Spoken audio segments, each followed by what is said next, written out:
ചെറുപ്പത്തിൽ എപ്പോഴെങ്കിലും ഇങ്ങനെ സ്കൂളിലൊക്കെ പഠിക്കുമ്പോൾ പടം വരച്ചിട്ടുണ്ടോ? അതില്ല, അങ്ങനെ പഠിക്കാൻ വലിയ മോശത്തൊന്നുമില്ലായിരുന്നു. പഠിക്കാനൊക്കെ ഇഷ്ടം ഇതൊക്കെ ആയിരുന്നു. ചാലക്കുടി ഗവൺമെന്റില്. ചാലക്കുടി ഗവൺമെന്റിലെ പഠിച്ചല്ലേ? സ്കൂളിന്റെ 100ാം വാർഷികമായി ഇപ്പോ. സ്കൂളിനൊക്കെ അത്രയായി. അവരെന്താ വിളിക്കായിരുന്നു അറിയില്ല. ഓ അത് ശരി. പിന്നെ മുത്തശ്ശിക്ക് ഏറ്റവും ഇഷ്ടപ്പെട്ട കാര്യം എന്താ? പിന്നെ ഈ പടം വരയ്ക്കുന്നല്ലാതെ വേറെ? അല്ല, എല്ലാം എനിക്ക് ഇഷ്ടപ്പെട്ട. പിന്നെ ഏറ്റവും വലിയൊരു ഭാഗ്യം എനിക്ക് കിട്ടിയേക്കണത്, ആള് നേരത്തെ മരിച്ചു. പിന്നെ മക്കള് ഇന്നും ഞാൻ എൻ്റെ നിലയിലാണ് എല്ലാവരും കൂടി പോണത്. എല്ലാവർക്കും എല്ലാ കുടുംബത്തെ പോലെ നല്ല ഭയങ്കര സ്നേഹമായിട്ട് ഞാൻ ഇന്നും കളിയും തമാശയായിട്ടാണ് ഞാൻ പോണത്. രണ്ട് വേറെ ബുദ്ധിമുട്ടുകൾ വഴക്കിടില്ല, അങ്ങനെയുള്ള കുടുംബമല്ല ഞങ്ങളുടെ. മക്കള് തമ്മിലെല്ലാം നല്ല ഒത്തൊരുമയിലാണ് പോണത്. വളരെ സന്തോഷത്തിലാണ്. അതാണ് ഏറ്റവും വലിയ സന്തോഷം. ഇവരുടെ അച്ഛൻ്റെ വീട്ടുകാരായിട്ട് ഇന്നും ഞങ്ങൾ അത്ര സന്തോഷത്തിലാണ് പോണത്. അങ്ങനെയല്ല, അത് ഒരു ഭാഗ്യം എനിക്ക് കിട്ടിയിട്ടുണ്ട്. എല്ലാവർക്കും നല്ല നമസ്കാരം. ഇതെൻ്റെ പിറകെ നിൽക്കുന്നത് കണ്ട, ഞങ്ങൾ കുറച്ചങ്ങോട്ട് അടുത്ത് നിന്നുണ്ടെങ്കിൽ ഒരു മുത്തശ്ശിനെ കാണാൻ സാധിക്കും.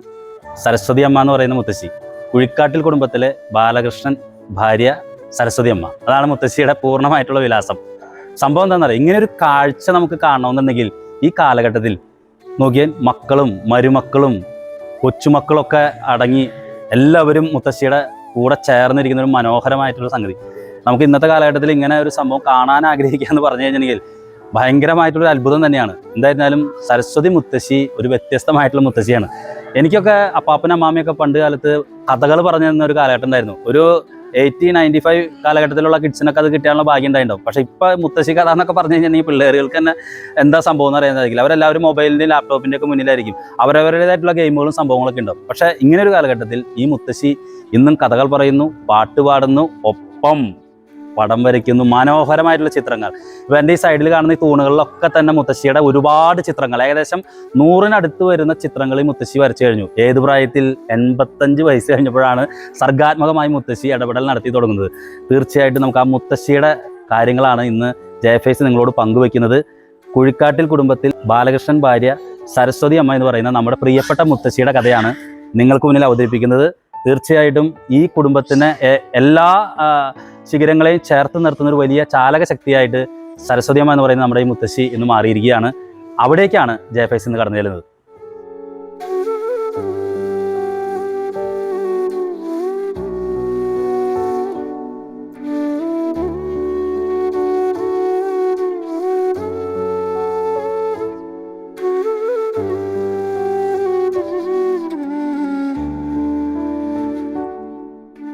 സരസ്വതി മുത്തശ്ശിയുടെ ലോകം വർണ്ണമനോഹരമാണ്.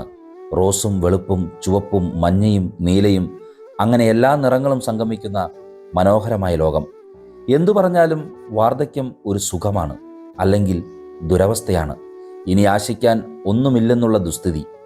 ഓരോരോ അസുഖങ്ങൾ, വയ്യായികൾ, ക്ഷീണം, തളർച്ച എന്നീ ശാരീരിക അവസ്ഥകളുടെ കാലം. ഇതിലേറെ മറ്റൊരു തലത്തിലേക്ക് ചെന്നാൽ എല്ലാവർക്കും അസ്വസ്ഥതകൾ സൃഷ്ടിക്കുന്നവരാണ് വയോധികരെന്നാണ് കാലഘട്ട ചുമരുകളിൽ എഴുതി വച്ചിട്ടുള്ള നിരർത്ഥകമായൊരു ചിന്ത. എന്നാൽ ഈ ചിന്തകളെയെല്ലാം അപ്രസക്തമാക്കുകയാണ് സരസ്വതി മുത്തശ്ശിയുടെ ജീവിതം. 85-ാം വയസ്സിൽ വരയുടെ ലോകത്ത് വർണ്ണചിത്രങ്ങൾ തീർത്ത് വാർദ്ധക്യകാലത്തെ ഒരു നറുപുഞ്ചിരിയോടെ സ്നേഹിക്കുകയാണ് സരസ്വതി മുത്തശ്ശി. ജരാനരകൾക്ക് പോലും അസൂയ തോന്നും വിധം മുത്തശ്ശി വരയുടെ ലോകത്താണ്. പരാതികളും പരിഭവങ്ങളുമില്ലാതെ കുടുംബത്തിൻ്റെ ശാഖകളെ കൂട്ടിച്ചേർത്ത് നിർത്തുന്ന ഒരു ചാലകശക്തിയായി നിലകൊള്ളുകയാണ് മുത്തശ്ശി.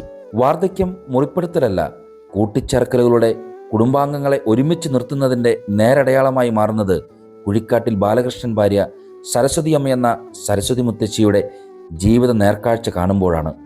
മക്കളും മരുമക്കളും കുട്ടികളും ഒരുമിച്ചിരിക്കുന്ന ഒരു ദിവസത്തെ ഡെസ്റ്റിനേഷൻ ക്യാമ്പ്. കുട്ടികളോടൊപ്പം വരച്ചും കളിച്ചും സന്തോഷവതിയാവുകയാണ് മുത്തശ്ശി. ഒപ്പം മക്കൾക്കും മരുമക്കൾക്കും തങ്ങളുടെ അമ്മയെക്കുറിച്ച് പറയാനുള്ളത് അമ്മ ഞങ്ങളുടെ ഭാഗ്യമെന്നാണ്.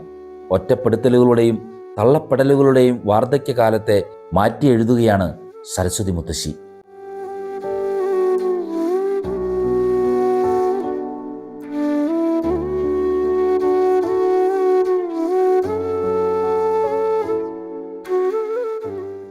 മുത്തശ്ശിയുടെ പേര് സരസ്വതി എന്നാണ്. സരസ്വതി അമ്മ. അന്നനാടാണ് വീട്. 4 മക്കളാണ്. കൃഷ്ണകുമാർ, ഉദയകുമാർ, ശാന്ത, രാജു. അപ്പം മുത്തശ്ശിയുടെ ഏറ്റവും സന്തോഷം കിട്ടുന്ന ഒരു കാര്യത്തിൽ ഒന്നാണ് ഈ പറയുന്ന പടങ്ങളും വരയ്ക്കുക, കളർ കൊടുക്കുക, ജേർണലിങ് ചെയ്യുക എന്നൊക്കെ ഉള്ളത്. അപ്പോൾ 85 വയസ്സിന് ശേഷമാണ് മുത്തശ്ശിയുടെ ഉള്ളിലുള്ള ഈ കഴിവൊക്കെ ഒന്ന് പുറത്തെടുത്ത് ആളുടെ ഒരു ശീലമാക്കി ഇപ്പോൾ കൊണ്ടുവരികയാണ്. അതായത് മുത്തശ്ശിക്ക് വളരെ സന്തോഷമുള്ളൊരു കാര്യം ചെയ്തുകൊണ്ടിരിക്കുന്ന ഒരുപാട് നാളായിട്ട്. അപ്പോൾ ആ സന്തോഷം എല്ലാവരെയും അറിയിക്കുക എന്നുള്ളതും ആ സന്തോഷത്തിൽ എല്ലാവരും പങ്കുചേരുക എന്നുള്ളതും എല്ലാവരും അതിൻ്റെ ഒരു ഭാഗമാവുക എന്നുള്ളതുമാണ് ഈ പരിപാടിയുടെ ഉദ്ദേശം.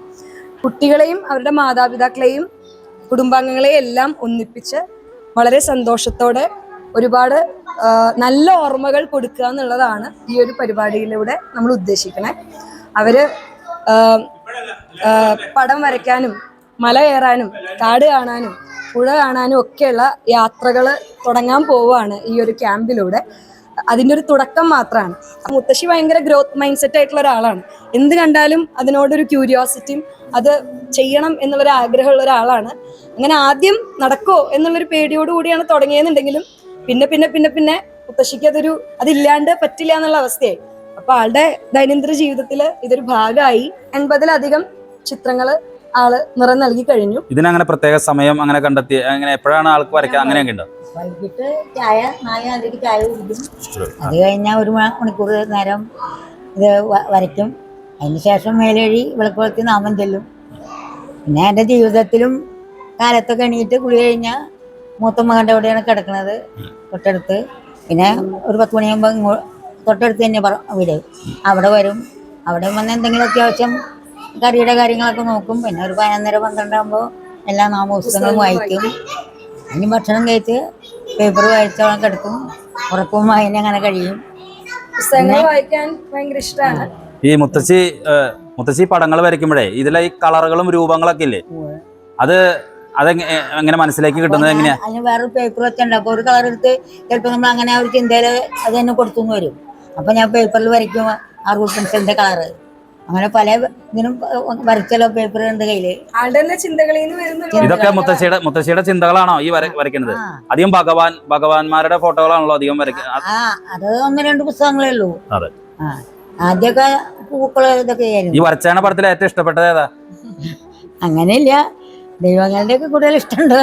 പക്ഷികളുടെ ഒക്കെ ഫോട്ടോ വെച്ചിട്ടുണ്ടോ? തവളയുടെ ഫോട്ടോ തവളയുണ്ട്, പാമ്പുണ്ട്.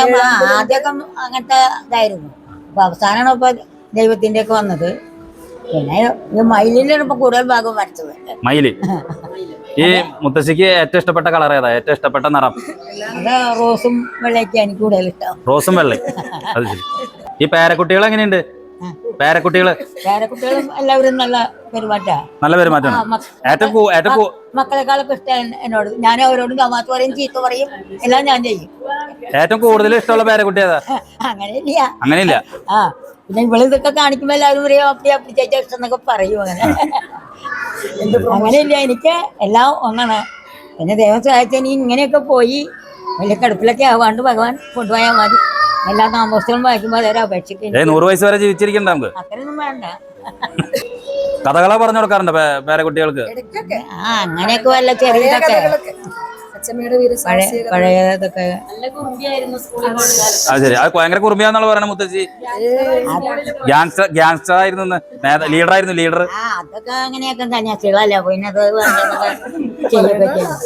പിന്നെ കണക്കിന് പിന്നാക്കായിരുന്നു. അപ്പൊ ആ ടീച്ചർ എന്നും എന്ത് ബോർഡുമേ എഴുതിക്കും പിന്നിൽ അടിയും വരും. അന്നൊക്കെ അടിക്കുന്ന കാലമാണല്ലോ. അങ്ങനെ എല്ലാം സന്തോഷമായിട്ടാണ്. അത് നടന്നൊക്കെ പോകാൻ ബസ്സൊന്നും അങ്ങനെ ഇല്ല. ചാലക്കുടി വരെ നടന്നാണ് കോൺവെന്റില്. അപ്പൊ ഞങ്ങളുടെ അടുത്ത് ഒരു ആ പാലത്തിന്റെ പാടമുണ്ട്. അവിടെ കൃഷി ചെയ്ത ഒരു മുള്ളൊക്കെ വരുമ്പത്തൊക്കെ വെച്ചിട്ട് പോകും. അതൊക്കെ തട്ടിച്ചിട്ട് വേണം ഞങ്ങൾക്ക്. ഈ സ്കൂളിലേക്ക് പാലത്തുമ്പോ കൂടെ നടന്നാണോ പോണേ? പിന്നെ അതിന്റെ നടക്കും. അന്നനാട്ടിൽ നിന്ന് 1-2 ബസ്സൊക്കെ ഉള്ളൂ. അപ്പൊ ഒരു നേരം വൈകിട്ടൊക്കെ ചിലപ്പോ വൈകിട്ട് വെള്ളിയാഴ്ച ദിവസം വൈകിട്ടാണല്ലോ വീട്. അങ്ങനെയൊക്കെ ബസ്സിന് പോരും. അന്ന് പിന്നെ 16 വയസ്സോ അങ്ങനെ കണ്ടേ ഉള്ളൂ.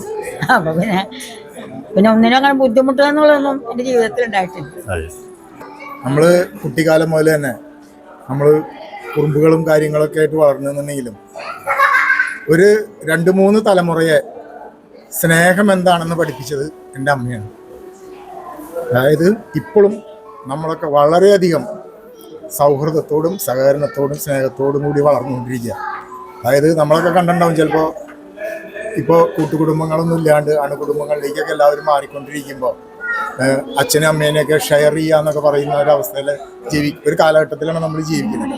അല്ലെങ്കിൽ മക്കളൊക്കെ പുറത്തു പോവുക, അമ്മയും അച്ഛനും ഒറ്റയ്ക്കാവുക, അത് ഒറ്റപ്പെടുന്ന ഒരവസ്ഥ. അതിനൊക്കെ വളരെ മാറിക്കൊണ്ട് തന്നെ കുട്ടികളെ എപ്പോഴും സ്നേഹിക്കാൻ പഠിപ്പിച്ചിരിക്കുന്ന ഒരു ഫാമിലിയിൽ നിന്നാണ് നമ്മൾ വരുന്നത്. അത് നമ്മൾ ഇപ്പോഴും തുടർന്നുകൊണ്ടിരിക്കുന്നു. ഇനി നമ്മുടെ കൊച്ചുമക്കളും അത് തുടരണമെന്നാണ് നമ്മുടെ ആഗ്രഹം. എൻ്റെ പേര് രാജലക്ഷ്മി. അമ്മയെക്കുറിച്ച് പറയുകയാണെങ്കിൽ ഇപ്പോൾ സംസാരിച്ചിരുന്നല്ലോ, അമ്മ തന്നെ എല്ലാ കാര്യവും പറഞ്ഞു. വളരെ സന്തോഷത്തിലാണ് ആളെപ്പോഴും. ഇപ്പോഴത്തെ കൊച്ചു മക്കളോട് പോലും ഒരു ജനറേഷൻ ഗ്യാപ്പ് ഇല്ലാതെ കൊണ്ടാണ് അമ്മയുടെ തമാശയും ചിരിയും കളിയെല്ലാം. വളരെ സന്തോഷത്തിൽ ഇപ്പോൾ ആള് ഹിന്ദി പാട്ടൊക്കെ പാടും. ചിലപ്പോൾ സ്കൂളിലെ കാര്യങ്ങളൊക്കെ ഞങ്ങളോട് പറയും. ഞങ്ങൾക്ക് അമ്മ ഇനിയും കാലങ്ങളോളം ഞങ്ങളുടെ കൂടെ ഉണ്ടാവട്ടെ എന്നാണ് ഞങ്ങളുടെ പ്രാർത്ഥന. ഞാൻ അമ്മയുടെ ഏറ്റവും താഴെയുള്ള മകനാണ്. ഉദയകുമാർ എന്നാണ് പേര്. ഞാൻ ബിസിനസ് ചെയ്യണ്. അമ്മയ്ക്ക് ഇത്രത്തോളം കഴിവ് കിട്ടാനുള്ള കാരണം എന്താണെന്ന് വെച്ചിട്ടുണ്ടെങ്കിൽ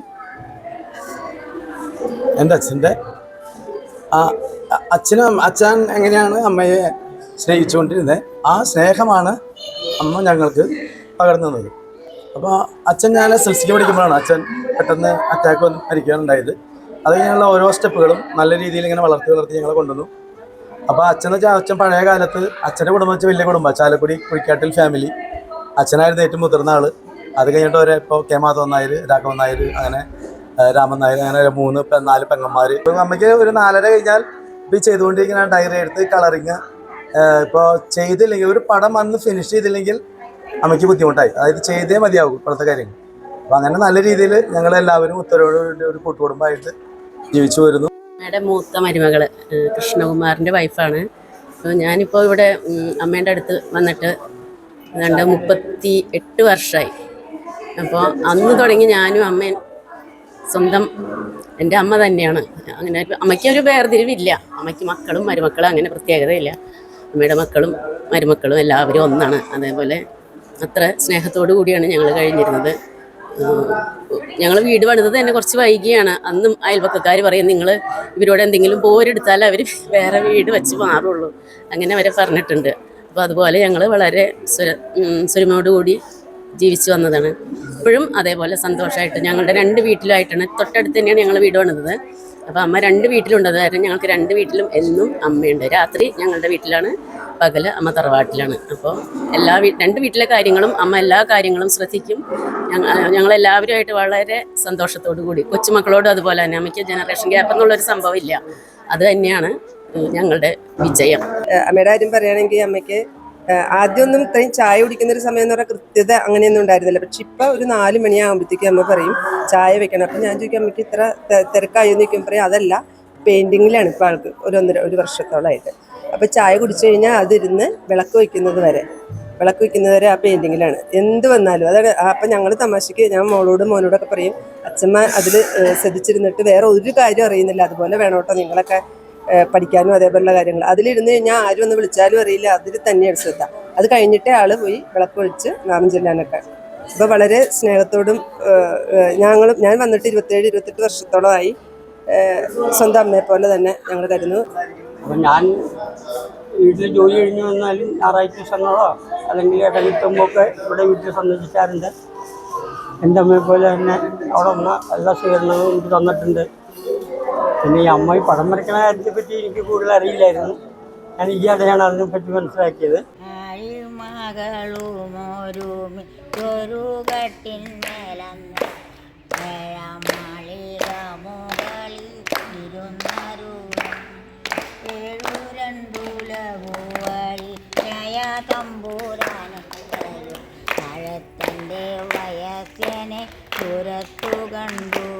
കണ്ടാലെത്ര കട്ടാമെത്രയും പിഞ്ഞാതിർണാവസ്ത്രം കൊണ്ടു തട്ടുടുത്തിട്ടുത്തടിയവുമിട്ടു മുണ്ടിൽ പൊതിഞ്ഞ ബോധിയും മുഖ്യമായ പുസ്തകവും രണ്ടും കൂടെ കഷ്ടത്തിൽ ഇടുക്കിക്കൊണ്ട്